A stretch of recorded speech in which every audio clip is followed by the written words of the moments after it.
Hey friends, welcome to T3 Media's. Thanks for tuning in. I'm Amy Newman. And I'm Eric Dains. And today we have one that I feel like has been requested both specifically and sort of just generally. I've heard a bunch of y'all saying you want to see some George Carlin, who is somebody I know and always meant to dig in a little deeper. So today we're going to be bringing you our reaction to some George Carlin, Religion is Bullshit, which I am already entertained. Yeah, are you a Carlin guy? I am a little bit. Yeah. I definitely do not know everything. I can't quote him, but you know, the 7 things you can't say on TV or the radio is fantastic and great. And in general, he's one of those fewer older comedians that still feels relevant today. Very relevant. Like the number of people I've seen saying, just like, I wish he was here too. And so shed some light on the going-ons. And that being said, I'm always excited to see something that I don't know. All right. Well, if you enjoy the video, consider subscribing to the channel and drop us a comment and let us know what you think. And we will go ahead and get this party started for little George Carlin. But in the bullshit department, a businessman can't hold a candle to a clergyman. Because I gotta tell you the truth, folks. I gotta tell you the truth. When it comes to bullshit, big time, major league bullshit, you have to stand in awe of the all-time champion of false promises and exaggerated claims, religion. No contest. No contest. Religion easily has the greatest bullshit story ever told. Think about it. Religion has actually convinced people that there's an invisible man living in the sky who watches everything you do every minute of every day. And the invisible man has a special list of 10 things he does not want you to do. And if you do any of these 10 things, he has a special place full of fire and smoke and burning and torture and anguish, where he will send you to live and suffer and burn and choke and scream and cry forever and ever till the end of time. But he loves you. He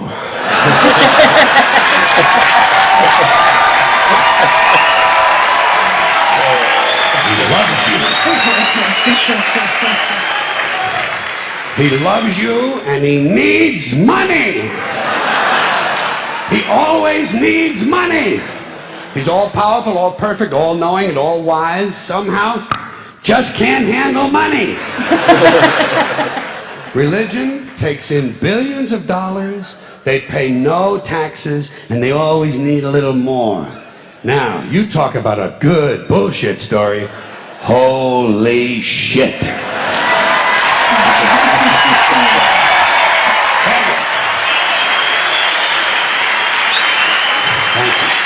But,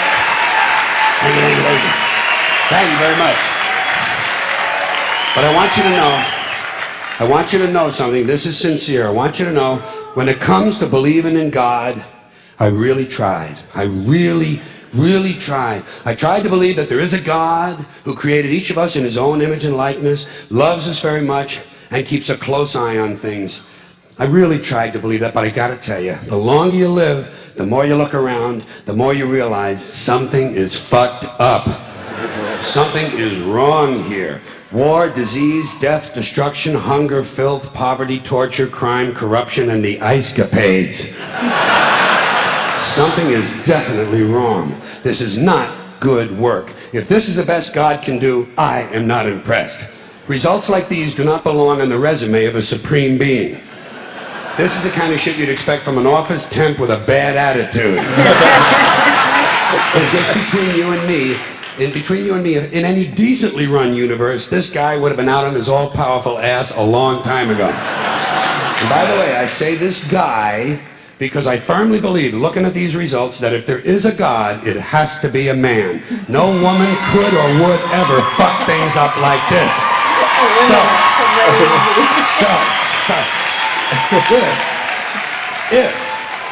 If there is a God, I think most reasonable people might agree that he's at least incompetent and maybe, just maybe, doesn't give a shit. doesn't give a shit, which I admire in a person and which would explain a lot of these bad results. So rather than be just another mindless religious robot, mindlessly and aimlessly and blindly believing that all of this is in the hands of some spooky, incompetent father figure who doesn't give a shit, I decided to look around for something else to worship, something I could really count on. And immediately, I thought of the sun. Happened like that. Overnight, I became a sun worshiper. Well, not overnight, you can't see the sun at night. But first thing the next morning, I became a sun worshiper. Several reasons. First of all, I can see the sun, okay? Yeah. Unlike some other gods I could mention, I can actually see the sun. I'm big on that. If I can see something, I don't know, kind of helps the credibility along, you know? So every day I can see the sun as it gives me everything I need: heat, light, food, flowers in the park, reflections on the lake, an occasional skin cancer, but hey, at least there are no crucifixions, and we're not setting people on fire simply because they don't agree with us. Sun worship is fairly simple. There's no mystery, no miracles, no pageantry, no one asks for money, there are no songs to learn, and we don't have a special building where we all gather once a week to compare clothing. And the best thing about the sun, it never tells me I'm unworthy. Doesn't tell me I'm a bad person who needs to be saved. Hadn't said an unkind word. Treats me fine. So I worship the sun. But I don't pray to the sun. Know why? I wouldn't presume on our friendship. It's not polite. I've often thought people treat God rather rudely, don't you? Asking, trillions and trillions of prayers every day, asking and pleading and begging for favors. Do this, give me that, I need a new car, I want a better job. And most of this praying takes place on Sunday, his day off. It's not nice, and it's no way to treat a friend. But people do pray, and they pray for a lot of different things. You know, your sister needs an operation on her crotch. Your brother was arrested for defecating in a mall. But most of all, you'd really like to fuck that hot little redhead down at the convenience store. You know, the one with the eye patch and the club foot, huh? Can you pray for that? I think you'd have to. And I say, fine, pray for anything you want. Pray for anything. But what about the divine plan? Remember that? The divine plan. Long time ago, God made a divine plan. Gave it a lot of thought, decided it was a good plan, put it into practice. And for billions and billions of years, the divine plan has been doing just fine. Now you come along and pray for something. Well, suppose the thing you want isn't in God's divine plan. What do you want him to do? Change his plan? Just for you? Doesn't it seem a little arrogant? It's a divine plan. What's the use of being God if every rundown schmuck with a $2 prayer book can come along and fuck up your plan? And here's something else, another problem you might have. Suppose your prayers aren't answered. What do you say? Well, it's God's will. Thy will be done. Fine, but if it's God's will and he's going to do what he wants to anyway, why the fuck bother praying in the first place? Seems like a big waste of time to me. Couldn't you just skip the praying part and go right to his will? It's all very confusing. So to get around a lot of this, I decided to worship the sun. But, as I said, I don't pray to the sun. You know who I pray to? Joe Pesci. Joe Pesci. Joe Pesci. Two reasons. First of all, I think he's a good actor, okay? To me, that counts. Second, he looks like a guy who can get things done. Joe Pesci doesn't fuck around. Doesn't fuck around. In fact, Joe Pesci came through on a couple of things that God was having trouble with. For years, I asked God to do something about my noisy neighbor with the barking dog. Joe Pesci straightened that cocksucker out with one visit. It's amazing what you can accomplish with a simple baseball bat. So I've been praying to Joe for about a year now, and I noticed something. I noticed that all the prayers I used to offer to God and all the prayers I now offer to Joe Pesci are being answered at about the same 50% rate. Half the time I get what I want, half the time I don't. Same as God, 50-50. Same as the four-leaf clover and the horseshoe, the wishing well and the rabbit's foot. Same as the mojo man. Same as the voodoo lady who tells you your fortune by squeezing the goat's testicles. It's all the same 50-50. So just pick your superstition, sit back, make a wish, and enjoy yourself. And for those of you who look to the Bible for moral lessons and literary qualities, I might suggest a couple of other stories for you. You might want to look at The Three Little Pigs. That's a good one. Has a nice, happy ending. I'm sure you'll like that. Then there's Little Red Riding Hood, although it does have that X-rated part where the big bad wolf actually eats the grandmother, which I didn't care for, by the way. And finally, I've often always drawn a great deal of moral comfort from Humpty Dumpty. The part I like the best, all the king's horses and all the king's men couldn't put Humpty Dumpty back together again. That's because there is no Humpty Dumpty and there is no God.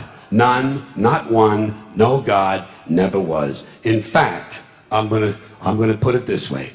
If there is a God, may he strike this audience dead. See, nothing happened. Nothing happened. Everybody's okay. All right? Tell you what. I'll raise the stakes. I'll raise the stakes a little bit. If there is a God, may he strike me dead. See? Nothing happened. Oh, wait. Got a little cramp in my leg. And my balls hurt. Plus, I'm blind. Oh, now I'm okay again. Must have been Joe Pesci, huh? God bless Joe Pesci. Thank you all very much. Joe bless you. Thank you very much. I appreciate it. Okay, first of all, love the set. And I feel like we don't have that enough in stand-up. Just like a Broadway quality. Mm-hmm. Like it kind of looked like West Side Story was going to come in right after that and do it. And I appreciate that. God, he was great. Yeah. Well, like not even quite, very funny, but not even as like laugh out loud screamingly funny. As, I feel like poignant and truthful. Yeah, no, I wasn't laughing so much as I feel like the whole time I was just like, yes, that is how thank you for putting that so intelligently and succinctly of. No, I think that is a lot of where I sit with religion and I very much am like a live and let live, like whatever gets you through the day. And if you are a better person for it, then go nuts. But yeah, a lot of that just sort of like, if there is a God. I have some notes. And just sort of the general idea of like, oh, there's somebody who decided that everything happened. That happened to me. Well, and especially for me, it always boils down to, not to get into, my deep religious or lack of religious belief. But to me, it is the like, if there's a guy who decides things, not only am I saying like, no, it's great he decided that all this like pain and suffering happens, but that like very little of it has touched my life. So I just never felt quite right. But claiming all that to something that was predetermined. Mm-hmm. But yeah, just like I said, less of like a hysterical and more of like a, yes, this all just makes so much sense. This is like things I felt and believed and never heard anybody put quite so intelligently and entertainingly. Yeah. No, I completely agree. I personally grew up in a pretty religious household. Mm-hmm. I even taught at a private Catholic school for a little bit. So and you are leaving. You are so offended. I'm so angry. No, that's what I will say. I guarantee you there were some Christians or some religious folks in that audience, and they were all probably very cool and very okay with some of that fun being poked at it because... I mean, if you're going to a George Carlin show back in the day, you had to know. Yeah, who's this George Carlin fellow? But no, I think like that's the best part of religion is like we kind of look at it, and when it's, if I were to boil it down to an outer space alien, how these organizations work, I'd be halfway until I'd be like, you know what, just forget about it. We believe some stuff to make ourselves feel better. It's what we do. Well, and at the end of the day, I think my other thing is, and I am personally very much in the like, I'm not gonna, talk down to anybody for their religion, but stuff like this, especially with a professional comedian who has funny jokes about them, it's like, if you are offended by something you hold so dearly as the truth, it's like, I don't know, if I'm super confident in something, no amount of someone else poking fun at it makes that less my truth. So if it bothers you, maybe double check why, I guess is all I have to say. Though if you're looking up a reaction for this bit, I doubt you are. Who are these people reacting to? Who's this George Carlin guy? All right. Yeah, maybe. I don't know. The internet's a weird place. But thank you for watching. Thank you to everyone who suggested George Carlin and giving us an excuse to watch some fun comedy, watch some very good work being done. Keep those suggestions. Take it away, Eric. I need a minute. If you like what you saw, go ahead and leave a comment below on what you liked. Is George Carlin still relevant? Is he still universally comedic? If you were offended, just move along. Move along. Let us know if there are great Carlin bits or anything else you want to see us react to that we're missing. Feel free to throw that our way. We do try to work through as many of those as we can. If you want to follow the channel, we're at T3 Medias on all the things. We do have a Patreon. You can become a member if you would like to support the channel further. We sure do appreciate it. As for us personally, I'm Amy Newman. I'm Eric Dains. Thank you so much for watching. If you like what you saw, make sure to subscribe to the channel and please drop a like on this video. It really does help us. Also, don't forget you can turn on notifications so you don't miss a single review, react, why is that trending, or we got your mail.